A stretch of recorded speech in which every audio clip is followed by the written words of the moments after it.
Hello అండి. అందరికీ నమస్తే. అందరూ ఎట్లున్నారు? మంచిగున్నారా? నేనైతే చాలా చాలా బాగున్నాను. మీరందరూ కూడా బాగుండాలని మనస్ఫూర్తిగా అయితే కోరుకుంటున్నాను. Welcome back to our channel Priyaraju heartful life.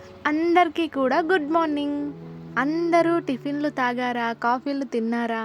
ఏదో ఒక సినిమాలో డైలాగ్ చెప్పిన ఏమనుకోకండి. రోజు ఉదయం ఈ వాకిలు ఊడవటానికే నాకు ఒక హాఫ్ అన్ అవర్ టైం పడుతుంది. నేనైతే మస్తు గాలి పెట్టినిండే, ఇంకా ఎక్కడున్న చెత్త మొత్తం ఇటే కొట్టుకొచ్చింది. ఇంకోటి మొత్తం కోళ్ళు తవ్వుతూ ఉంటాయి కదా, అది మొత్తం నీట్గా ఊడ్చుకునేసరికి టైం పడుతుంది. అట్లా ప్రతిరోజు వాకిలు ఊడవటానికి చాలా టైం పడుతుంది అబ్బా.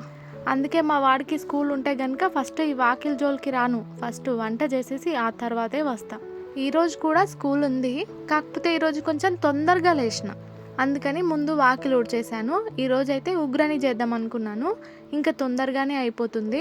రోజు మా వాళ్ళు వాకిట్లో వండుకుంటుండే, ఇంకా నేను ఏదో పైన పైన ఊడ్చినట్టు ఊడుస్తుంటే ఇంకా నీళ్ళు చల్దామన్నా కూడా వీళ్ళు లేకపోతుండే, వాళ్ళు వాకిల్లో వండుకుంటారు కాబట్టి. నిన్న చాలా గాలి పెట్టేసరికి బాగా వర్షం పడుతుందేమో అనుకున్నాము. ఇంకా రేకుల కింద అయితే వేసుకున్నారు మంచము, కానీ వర్షం ఏం పడలేదు. ఉట్టి గాలికే మెరుపులు ఉరుములు వచ్చినిండే, అప్పుడు పెద్ద సౌండ్ వచ్చింది, ఎన్నో పిడుగు పడ్డదంట. ఇప్పుడు గాలులు చాలా ఎక్కువ ఉన్నాయంట, కాబట్టి మీరందరూ జాగ్రత్తగా ఉండండి, పిల్లల్ని కూడా జాగ్రత్తగా చూసుకోండి. ఇది నాకు కూడా, మనం జాగ్రత్తగా ఉంటేనే కదా పిల్లల్ని జాగ్రత్తగా చూసుకుంటాం. మీకు ఒకటి తెలుసా, మా గుండుగాడు కూడా స్కూల్కి పోతుండు. జస్ట్ 1 డేనే అయింది అంతే, నిన్న పోయిండు, ఇంకా మళ్ళీ ఈ రోజు కూడా పోతున్నాడు. నేనైతే హాఫ్ డే స్కూల్స్ ఉన్నప్పటి నుంచి పంపిద్దామన్నా, ఇంకా ఎందుకులే ఏం వద్దు అన్నట్టు ఆయన పంపించలేదు. ఇప్పుడు ఒక 2-3 డేస్ ఉందంతే, ఇంకా వాళ్ళ అన్నతో పాటు ఆయన కూడా వెళ్తున్నాడు. అందుకే ఉదయాన్నే రెడీ అయిపోయిండు.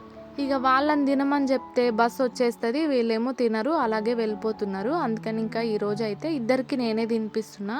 ఇక హాలిడేస్ అయిపోయాక మా చిన్నోడిని కూడా స్కూల్కి పంపిస్తాం. పొద్దున మస్తు హడావిడి ఉంటుంది. హాఫ్ డే స్కూల్స్ అంటే మనకి తొందరగా ఉంటుంది కాబట్టి మస్తు హడావిడి అబ్బా.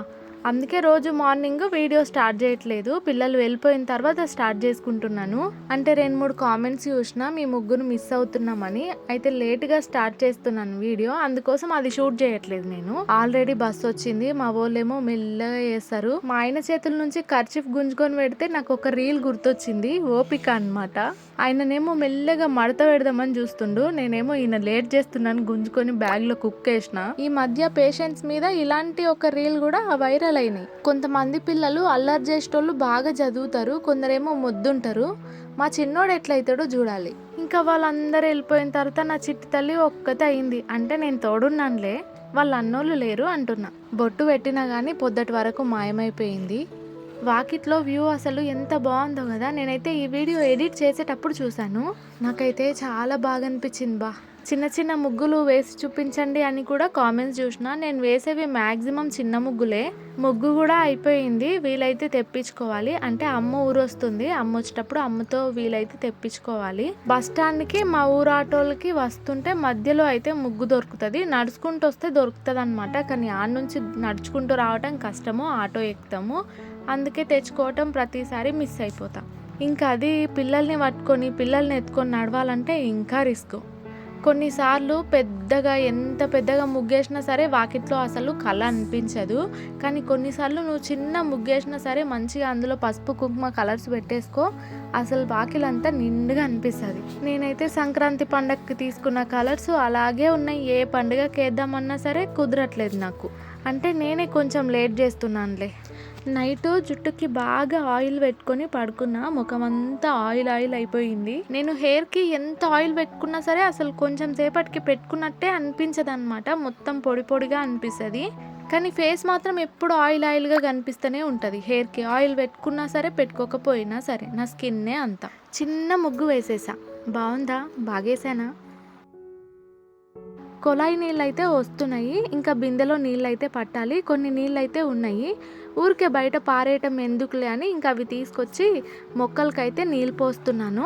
ఈ ఎండాకాలము మనలాగే వాటికి కూడా బాగా దూపవుతుంది అనుకుంటా. ఎంత నీళ్ళు పోసినా సరే మట్టి తొందరగా ఆరిపోతుంది. యూట్యూబ్ చేసే వాళ్ళు కొంతమంది వ్యూస్ రావట్లేదు అని అడుగుతుంటారు. నిజానికి ఆ క్వశ్చన్ ఒకప్పుడు నేను వేరే వాళ్ళని అడిగింది, కానీ నాకేం అర్థమైందంటే దానికి టిప్స్ కానీ ట్రిక్స్ కానీ ఏవి ఉండవు. మనం కంటిన్యూస్గా వీడియోస్ పెడుతూ పోవడమే, వీడియోస్ పెడుతూ పోతే వ్యూస్ పెరుగుతాయి అంతే తప్ప దానికి టిప్స్ ట్రిక్స్ ఏవి ఉండవని నాకు అర్థమైంది.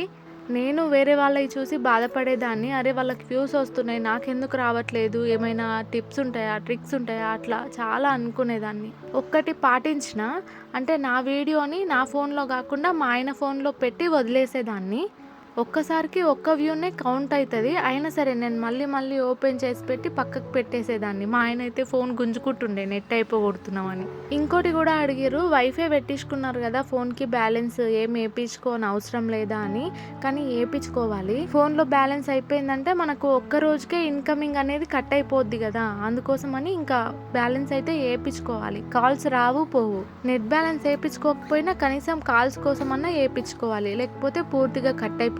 తండ్రి కూతురు చూసిరా ఎంత మంచిగా ఆడుకుంటుండ్రో. అసలు నేను ఎంత పిలిచినా పక్కకు చూస్తలేదు తెలుసా. నా వంశు తల్లి కూడా వాళ్ళ డాడీ పార్టీనే అవుతుందేమో, ఎట్లనైనా నా సైడ్ తిప్పుకోవాలి. అయినా తండ్రి కూతుర్ల బంధము, తల్లి కొడుకుల బంధము బాగుంటుంది. పోనీలేండి, వదిలేద్దాం. చాలా మంది అంటారు నీ కూతురు నీ లక్కని. నిజమే అబ్బా. నేను యూట్యూబ్లో సంవత్సరంన్నర బాగా కష్టపడ్డాను. సంవత్సరంన్నర పర్లేదు బాగానే సాగుకుంటూ వస్తుంది. కాకపోతే నా కూతురు పుట్టిన తర్వాత ఇంకా కొంచెం హైకి వెళ్ళిందనమాట. అంటే సంవత్సరంన్నర నేను కష్టపడిందంతా తను పుట్టిన తర్వాత ఫాస్ట్గా వచ్చేసింది అనిపించింది. ఎంతైనా ఆడపిల్లలు మన ఇంట్లో ఉంటే అదృష్టమే కదా. బయట మంచం అయితే ఒత్తుకవుతుంది అన్నట్టు దుప్పట్ల మీద దుప్పట్లు ఒక 2-3 వేస్తారు. ఇంకా పొద్దున అవన్నీ నేనే తీయాలి. నా హెయిర్ చూసిరా అప్పటికి ఇప్పటికి అసలు ఎంత సన్నగా అయిపోయిందో. ఫస్ట్లో బాగుంటుండే, ఆ తర్వాత డెలివరీ అయిన తర్వాత బాగా హెయిర్ ఫాల్ అయ్యింది. అసలు ఇట్లా లాగితే వచ్చేస్తుండే, దువ్వుకోవాలన్నా భయం వేసేది. ఇప్పుడు కొంచెం పర్లేదన్నమాట, మళ్ళీ హెయిర్ ఫాల్ తగ్గింది. నేనైతే రెడీ అయిపోయాను, ఎందుకంటే ఒక రీల్ తీద్దామని. జుట్టుకి బాగా నూనె పెట్టుకున్నా అని చెప్పిన కదా, అందుకే ముఖం అంతా అట్లా జిడ్డు జిడ్డుగా అనిపిస్తుంది. ఇంకా పూర్తిగా రెడీ అవ్వలేదు, అంటే ప్రాక్టీస్ చేసిన తర్వాత అవుదాంలే అని. ఇంకా రీల్ కంప్లీట్ చేసుకున్న తర్వాత ఇక్కడైతే కొబ్బర్లు ఉన్నాయి. మా వారు శ్రీశైలం వెళ్ళిండే, ఇంకా అక్కడ కొబ్బరికాయ కొడితే తీసుకొచ్చిండు. ఇంకా వాటితో అయితే ఈరోజు ఒక లడ్డు వేద్దాం అనుకుంటున్నా. ఉదయం ఉగ్రాని చేస్తుంటేనే గ్యాస్ అయితే అయిపోయింది. ఇంకా పక్కన మా అత్తమ్మ వాళ్ళ ఇంట్లో అయితే చేసుకొచ్చిన. ఇప్పుడు ఇంకా వంట కూడా చేయాలన్నమాట. అన్నం చేయాలి, కూర చేయాలి. సిలిండర్ తీసుకురావడానికి మా ఆయన అయితే పక్కూరికి వెళ్ళిండు. ఇంకా లడ్డుకి కావాల్సినవన్నీ నేను ప్రిపేర్ చేసి పెట్టుకుంటున్నా, ఆయన వచ్చిన తర్వాత చేద్దామని. కొబ్బరి అయితే గీకాలి, కానీ గీకుదామంటే ఇది చాలా చిన్న ఉంది, చాలా టైం పడుతుంది, చేతి నొప్పి లేస్తుందని అర్థమైంది. ఇంకా అందుకే చిన్న చిన్న ముక్కల్లాగా కట్ చేసి మిక్సీకి వేసుకుంటే అయిపోద్ది కదా అనుకొని ముక్కల్లాగా అయితే కట్ చేస్తున్నాను. కొబ్బరి కారం పొడి కానీ, లేదంటే కొబ్బరి పచ్చిమిరపకాయల పచ్చడి కానీ, లేదంటే కొబ్బరి స్వీట్ కానీ, ఏదైనా సరే కొబ్బరితో చేసినవి చాలా బాగుంటాయి. ఫస్ట్ అయితే కొబ్బరి పచ్చడే చేద్దాం అనుకున్నాను. ఇంకా ఎప్పుడు అదే గద్ద చేస్తాను. ఈరోజు లడ్డు ట్రై చేద్దామని ఇంకా ఈ పని పెట్టుకున్నా. సిలిండర్ వచ్చేలోపు ఇవన్నీ కట్ చేసి పెట్టుకున్నాం అనుకోండి, ఇంకా రాగానే చేసేసుకోవచ్చు. బియ్యం కూడా కడిగి పెట్టినా, ఇంకా ఆయన వచ్చిన తర్వాత తొందరగా వండేయొచ్చని. అంటే కడిగి పెడితే తొందరగా అవుద్ది కదా. పిల్లలకి ఇంకా హాలిడేస్ ఇస్తారు కాబట్టి అవి ఇవి ప్రయత్నిస్తూ వాళ్ళకి ఏదో ఒకటి పెడుతూ ఉండాలి. రైసే తినమంటే అస్సలు తినరిగా. మర్చిపోయాను, అయితే వంశు తల్లికి ఏం ఫుడ్ పెడుతున్నారు అని అడిగారు కదా. నేను ప్రస్తుతం సెర్లక్ ఒక్కటే పెడుతున్నా, బిస్కెట్లు ఏమీ తినిపించను. మార్నింగ్ టైం ఒక్కటి సెర్లక్ అయితే తినిపిస్తున్నా, ఇంకా ఈవినింగ్ కూడా తినిపించాలి. ఫస్ట్ స్టార్టింగ్లో అయితే ఒక 1 వీక్ వరకు మార్నింగ్ టైం మాత్రమే పెట్టిన, ఇంకా ఇప్పటి నుంచి 2 టైమ్స్ అయితే పెడదాం అనుకుంటున్నాను. 6 కంప్లీట్ అయిపోయిన తర్వాత 7లో స్టార్ట్ చేయాలి అన్నట్టు అన్నారు. కాకపోతే తనకి మిల్క్ సరిపోవట్లేదో ఏంటో. నేనైతే బాగానే తింటాను, ఇంకా ఊరికే ఏడవటము అలా చేస్తూ ఉంటుంది అనమాట. అందుకని తినిపిస్తున్నా. ఇక్కడ పైనకి ఎందుకు చూస్తున్నానంటే నా ఫ్రెండ్ అయితే పలకరించింది, అందుకే నేను కూడా మాట్లాడినా. ఎవరో మీకు కూడా తెలుసు కదా. ఇప్పుడు కొబ్బరి లడ్డూలకు బెల్లం అయితే యూజ్ చేయాలి కాబట్టి బెల్లాన్ని అయితే నేను తరుగుతున్నాను. నైఫ్ తోటి అయితే ఈజీగా వచ్చేస్తుంది. ఇంకా అది మొత్తం తరుగుతున్నాను. మా ఇల్లు రోడ్ సైడ్ ఉంటుంది కదా, వెనక సైడ్ నుంచి ఏవైనా బండ్లు పోయినా సరే ఎవరైనా మా ఇంటికి వచ్చిండ్రా అన్నట్టుగానే సౌండ్ వస్తుంటుంది. అట్లా నేను డోర్ దగ్గర ఉన్నప్పుడు సౌండ్ వచ్చిందంటే 2-3 సార్లు చూస్తూ ఉంటా. అసలైతే నేను మా ఆయన కోసం ఎదురు చూస్తున్నా, ఆయన్నే వచ్చిండేమో అనుకున్నాను. పక్కన వేరే ఊరికైతే వెళ్ళాలి, ఇంకా బాగా ఎండ కొడుతుంది, ఇంకా తప్పదు కదా అన్నట్టు అట్లనే వెళ్ళిపోయిండు. ఇప్పుడు ఎండకు బయటికి వెళ్ళాలంటే కనుక చాలా భయం అవుతుంది, కానీ కొన్నిసార్లు వెళ్ళక తప్పదు. ఈ శారీలో అసలు నేను ఎంత లావుగా అనిపిస్తున్నా కదా. అందుకే నేను శారీస్ కట్టుకోను అంటాను. శారీలో రీల్స్ చేయండి బాగుంటుంది అన్నారు కదా, అందుకోసమని కట్టుకున్నాను. డ్రెస్సే వేసుకుంటానన్నా మా ఆయన కూడా అస్సలు ఒప్పుకోలే, శారీయే కట్టుకోవాలన్నాడు. అందుకే ఇక కట్టుకున్నా. నార్మల్ శారీ అంటే ఏమో కానీ కొంచెం పట్టు టైప్ కానీ కుచ్చుకపోయినట్టు అవైతే ఇంకా లావుగా కనిపిస్తాం. నాలాగా లావుగున్న వాళ్ళైతే కొంచెం soft sari, body hugging saris అంటారు కదా, అలాంటివి పిక్ చేసుకోవటం మంచిది. ఇంకా పట్టు శారీస్ అయితే అసలే కట్టొద్దబ్బా. ఈ ఎండాకాలం చాలా పెళ్ళిళ్ళు, పేరెంటాలు, ఫంక్షన్లు బాగా ఉంటాయి. ఈ ఎండకు అసలు ఎట్లా పోతారో ఏమో. నాకైతే ఫంక్షన్లకు పోవాలంటే భయం అవుతుంది. మ్యారేజ్కి ముందు కానీ ఇప్పుడు కానీ ఫంక్షన్స్ అంటే చాలా దూరంగా ఉంటాను నేను. లడ్డూలో వేయటానికి బాదం, కాజు ఇంకా పిస్తా ఉంటే తీసుకున్నాను. వాటిని అన్నింటినీ కూడా చిన్న చిన్న ముక్కల్లాగా అయితే కట్ చేసుకుంటున్నాను. కాజు ఓకే, మనకి పిస్తా ఓకే, కానీ బాదం కట్ చేయడానికి అస్సలు రాదు. ఎందుకంటే స్ట్రాంగ్గా ఉంటాయి కదా నాలాగా. మీషోలో ఒకటైతే ఆర్డర్ పెట్టాను వీటి కట్టింగ్ కోసం. ఇంకా ఇప్పుడు ఈ బాదాన్ని అయితే రోట్లో వేసి దంచుదాము, తొందరగా అయిపోద్ది పని. రోట్లో వేసి కొంచెం చిన్నగా అయితే దంచి తీసుకున్నాను. ఇంకా మా వంశు తల్లి అయితే పడుకునిండే, తను లేచిన తర్వాత మిక్సీకి పడదామని ఆగేసి ఇంకా తను లేచిన తర్వాత అయితే వీటిని మిక్సీ పడుతున్నాను. మాదైతే పాతది మిక్సీ ఉంది, అదైతే నేను అమ్మ మొన్న వెళ్ళింది కదా తనతో పాటు పంపించాను. అక్కడ పాత మిక్సీ వేస్తే ఇంకా కొన్ని పైసలు తగులుతాయంట కొత్త మిక్సీ తీసుకోవటానికి. ఇంకా అలా తీసుకుందాం అనేసి అమ్మతో అయితే పాతది మిక్సీ గిన్నెలు అన్నీ పంపించేశాను. తీసుకున్నదంట కూడా పాతదానికి ఎన్ని వచ్చినాయి, కొత్త దానికి ఎంత పడ్డది అనేది మళ్ళీ నేను దాన్ని తీసుకొచ్చుకున్న తర్వాత మీకు చెప్తాను. ఇంకా వాటిని మిక్సీకి పట్టేలోపు మా వారు కూడా వచ్చేసిండు. నాకు ఈ సిలిండర్ని పెట్టడానికి రాదు తెలుసా, చాలా మందికి వస్తుంది కానీ నాకు చాలా భయం. ఈ కుక్కర్లు, ఈ సిలిండర్లు ఇవి అంటే భయం అన్నమాట. అస్సలు పెట్టను నేను. ఎప్పుడైనా ఆయన లేనప్పుడు ఇలా పెట్టాల్సి వచ్చింది అనుకోండి, పెట్టమంటాడు కానీ నాకు భయం అవుతుంది. ఇంకా తర్వాత ఎక్కడున్నవి అక్కడ సర్దేసుకొని ఇక వంట మీద పడ్డా. కర్రీ అయితే బెండకాయ చేయాలి, అవి కూడా కట్ చేసి పెట్టుకున్నాను. ఒక సైడ్ అయితే అన్నం పెట్టేస్తా, ఇంకా తర్వాత ఒక సైడ్ లడ్డుకైతే ప్రిపేర్ చేసుకుందాము. లడ్డుది కాస్త తొందరగానే అయిపోద్ది కాబట్టి ఇంకా అది అయిపోయిన తర్వాత బెండకాయ కర్రీ అయితే చేస్తాను. కొబ్బరిని అయితే మొత్తం మెత్తగా కాకుండా మనం ఒకవేళ గీక్తే గనుక ఎలా వస్తుందో అలా, అదే తురిమితే గనుక ఎలా వస్తుందో అలా మిక్సీ పట్టుకున్నాను. నెయ్యి అయితే అయిపోయింది, ఇంకా ఈ బాక్స్లో కొంచెం ఉంటే అదే వేసేసాను. దాంతోపాటు కొంచెం ఆయిల్ కూడా వేసుకున్నా. ఫస్ట్ అయితే మనం కట్ చేసి పెట్టుకున్న బాదం, కాజు, పిస్తా అవైతే వేసి కాసేపు అయితే వేయించుకోవాలి. కొంచెం మంచిగా స్మెల్ వస్తుంది. మ్యారేజ్కి ముందు మనం ఎలా ఉన్నా సరే మ్యారేజ్ తర్వాత మాత్రం అన్నిట్లో కొద్దిగా పర్ఫెక్ట్ అవుతూ వస్తాం. అలా మీకు పర్ఫెక్ట్ అయినాము అని ఎప్పుడైనా అనిపించిందా? నాకైతే చాలాసార్లు అనుకున్నాను ఎందుకంటే పెళ్ళికి ముందు ఎలా ఉన్నానో పెళ్ళి తర్వాత ఎలా ఉన్నానో నాకు బాగా తెలుస్తుంది కదా. అవి వేగిపోయిన తర్వాత ఇంకా కొబ్బరి కూడా వేసి అందులో బాగా వేయించాను. అది కూడా కొంచెం మంచిగా స్మెల్ వచ్చిన తర్వాత తీసి పక్కన పెట్టుకోవాలి. ఇలా ఇప్పుడు నేను పచ్చి కొబ్బరితోనైతే చేస్తున్నాను కదా, ఎండు కొబ్బరితో కూడా చేసుకోవచ్చు. చాలా వరకు మేము టెంపుల్స్కి వెళ్ళినప్పుడు కొబ్బరికాయలు కొట్టాము, హుండీలో డబ్బులు వేసి వచ్చేస్తాము. కొబ్బర్లు కొడతాము, ఇంటికి తెచ్చుకుంటాము, కానీ సరిగ్గా యూజ్ చేసుకోము, అనవసరంగా వేస్ట్ అయిపోతాయి. అందుకని డబ్బులు వేస్తాము. ఇక కొబ్బరి పొడిని అయితే పక్కకు తీసి పెట్టుకున్న తర్వాత అందులోకి తగినంత బెల్లం అయితే వేసుకుంటున్నాను. తగినంత ఎంత అంటే దానికి తగినంత అంతే. నాకు చాలా కన్ఫ్యూజన్గా అనిపించింది, మొత్తం బెల్లం వేస్తే ఎక్కువ అవుద్దా లేకపోతే ఇంతకంటే తక్కువేనా, ఎంత వేయాలబ్బా అని ఆలోచిస్తూ ఇంకా ఎంతో కొంతలే అని వేసేసా. అందులోకి ఇంకా కొన్ని వాటర్ అయితే తీసుకున్నాను. నీళ్ళైతే మరీ ఎక్కువ వేయొద్దు, మనకు లడ్డూలు చుట్టుకోవటానికి రాదు మెత్తగా అయిపోతే.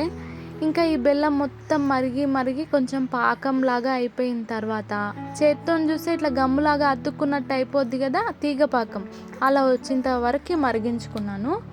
ఇక అందులోకి ముందుగా వేయించి పెట్టుకున్న కొబ్బరి పొడిని వేసి బాగా కలిపేసుకోవాలి.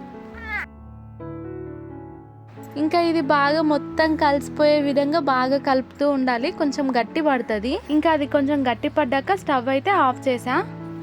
కాసేపు చల్లారేంత వరకు ఇక పక్కన పెట్టుకోవాలి. ఇంకా వాటిని అయితే కొంచెం చేతికి నెయ్యి ఉంటే నెయ్యి అప్లై చేసుకోవచ్చు, నెయ్యి అయితే లేదు కదా, అందుకని కొద్దిగా ఆయిల్ రాసుకొని ఇంకా లడ్డులాగా అయితే చుట్టేసుకుంటున్నాను. కానీ ఇవి చేసేటప్పుడు నాకేమనిపించిందంటే ఆయిల్ లేకపోయినా సరే నెయ్యి లేకపోయినా సరే లడ్డులాగా మంచిగా చుట్టుకోవటానికి వస్తుంది కొంచెం గట్టిగా ప్రెస్ చేస్తే. మా వంశు తల్లికి కొంచెం 7, 8 అట్లా పడ్డ తర్వాత మెల్లిగా రైస్ కూడా స్టార్ట్ చేస్తాం కాబట్టి ఆ నెయ్యి కూడా తెప్పించుకోవాలి. పెద్దవాళ్ళు అంటారు మా ఇద్దరు పిల్లలకి కూడా పెట్టిన, ఇక అందరు పెడతారో లేదో నాకు తెలియదు కానీ నేనైతే అన్నం అనేది మెత్తగా వండేస్తుంటే వాళ్ళ కోసం అన్నం సపరేట్గా చేస్తాను. పిల్లల కోసము చిన్నప్పుడు అన్నం మెత్తగా వండేసి ఇంకా అందులో కొద్దిగా చింతకాయ పచ్చడి కొద్దిగా నెయ్యి వేసి తినిపిస్తే మంచిగా తింటారు, బలం కూడా అంటారు. అంతేకాదు చింతకాయ పచ్చడి వేసినప్పుడు పెరుగు వేసి తినిపిస్తే కూడా మంచిగా తింటారు. మా చిన్నోడైతే అట్లా చేస్తే మంచిగా తింటుండే.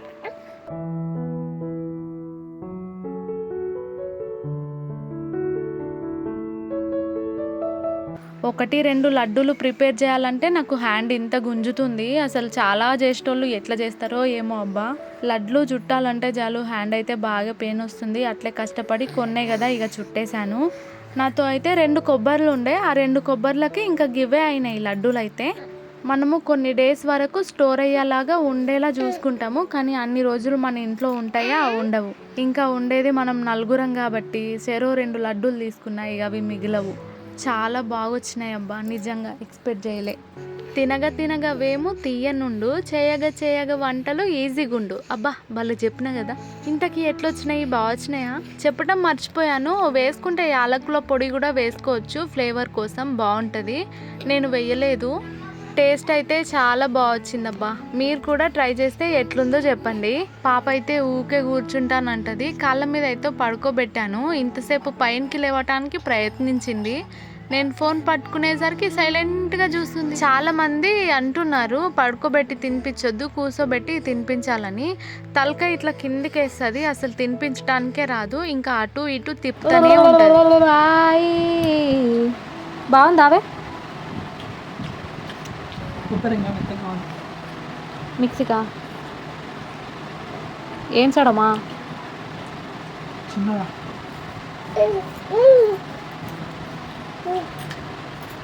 కొబ్బరి కొంచెం పెద్దగా ఉండేటట్టు మిక్సీకి పట్టిన కదా, అట్లా కాకుండా ఇంకా చిన్నగా ఉంటే బాగుంటుండే అంటుండు. అంటే మిక్సీకి నేను ఇంకా మెత్తగా పట్టాల్సింది. వీళ్ళు స్కూల్కి పోయేటప్పుడు ఎంత నీట్గా పోతారు, వచ్చేటప్పుడు ఎట్లొస్తారు చూడండి. వీడైతే చెప్పులు కూడా వేసుకోలేదు, చెప్పులు ఇప్పి బ్యాగ్లో పెట్టిండంట. కాళ్ళు కాలుతున్నాయి, అట్లనే వచ్చిండు.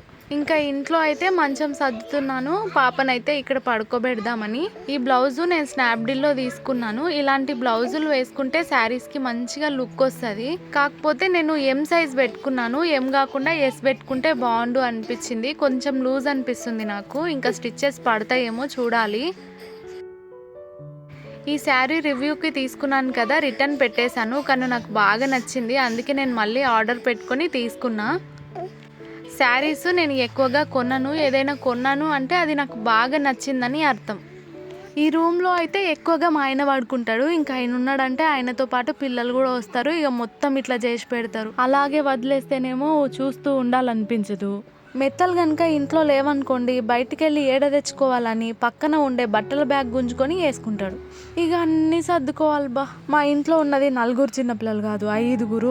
మళ్ళీ లాస్ట్కు ఇవన్నీ నువ్వే వేసినావు, నువ్వేసి మమ్మల్ని అంటావు, అగో ఆ చీర నీదే, ఆ టవల్స్ ఆయననే వేసిండు కానీ నన్ను వేసినావు అంటాడు. ఇక అంతే బా, ప్రతి ఇంట్లో ఆడవాళ్ళకి ఉండే మెయిన్ పని సర్దుకుంటా ఉండటం. ఇక్కడైతే సడన్గా ఉరుకుతున్నా, ఎందుకో తెలుసా? అయితే బెండకాయ కర్రీ అయితే చేస్తున్నాను, అలాగే ఫ్యాన్ కూడా వేసిన. స్టవ్ అయితే ఆరిపోయింది, నాకేమో స్మెల్ వచ్చింది, చాలా భయమైంది అబ్బా. అందుకే తొందరగా వెళ్ళి ఫ్యాన్ బంద్ చేసి స్టవ్ ఆఫ్ చేసి ఇంకా సిలిండర్ కూడా ఆఫ్ చేశాను. ఇలా 2-3 సార్లు అయింది. నేనైతే బాగా జాగ్రత్తగా ఉండాలి, ఎందుకంటే రీసెంట్గానే ఒక న్యూస్ విన్నాను కాబట్టి ఈ సిలిండర్ దగ్గర చాలా జాగ్రత్తగా ఉండాలి. ఉబ్బరిస్తుందని ఫ్యాన్ వేసుకుంటా చూసుకుంటానే ఉందాంలే అని, కానీ వేరే పనిలో పడ్డాను అనుకోండి, ఇంకా ఆ పని మర్చిపోతాను, అదేమో ఆరిపోతుంది. అందుకే ఇప్పటి నుంచి మాత్రం ఫ్యాన్ అస్సలు వేయకూడదు వంట చేసేటప్పుడు అని డిసైడ్ అయిపోయాను. అసలే నిండుకుండా కదా, అందుకని కొంచెం టెన్షన్ అయ్యాను. తొందరగా ఆఫ్ చేసి స్మెల్ అంతా పోయిన తర్వాత కొంచెం ప్రశాంతంగా అనిపించింది. చాలా జాగ్రత్తగా ఉండాలి స్టవ్ దగ్గర. వెలిగించి మర్చిపోవటం కానీ, ఇలా ఆరిపోయినప్పుడు అలాగే వదిలేయటం కానీ చేసినామంటే మనకే డేంజర్. ముందు నేను పాటించాలి. ఇక ఈ రూమ్ అంతా ఇలా అయితే సర్దుకున్నాను.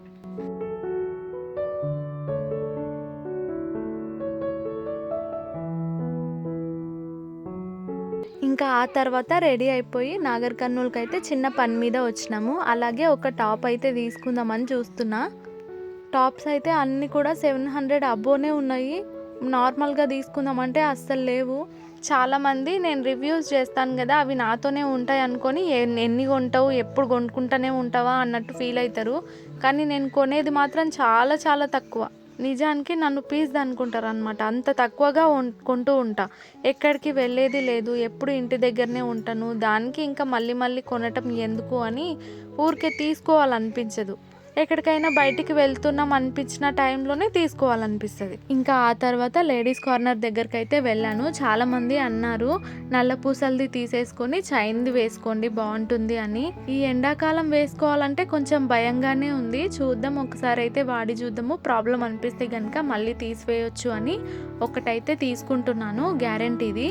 ఇంకా ఇది కూడా తీసుకొని చిన్న చిన్న పనులు ఉంటే ముగించేసుకొని ఆ తర్వాత ఇంటికైతే వచ్చేసినాము.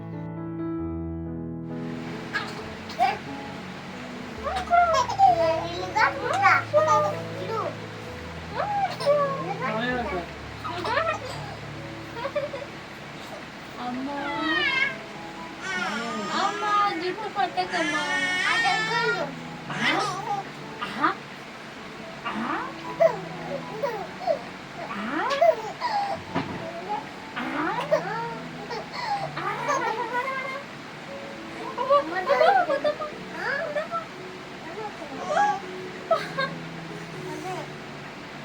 జుట్టంతా వేకినావు.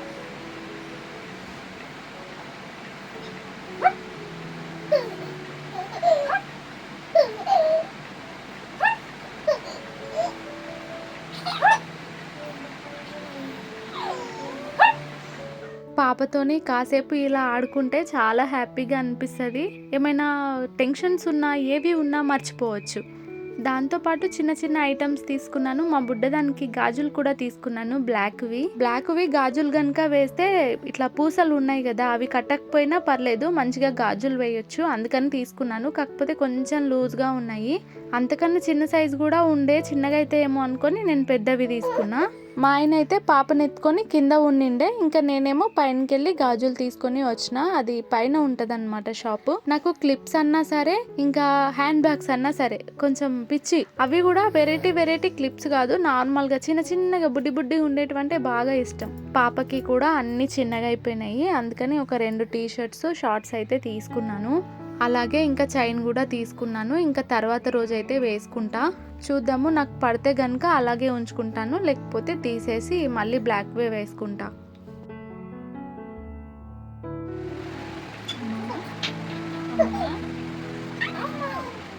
ఇంట్లో అయితే చాలా వేడిగాలు వస్తుంది. పాపని బయట అయితే పడుకోబెడదామని పరుపు వేయమన్నాను. ఇంకా ఆయనైతే వేస్తున్నారు.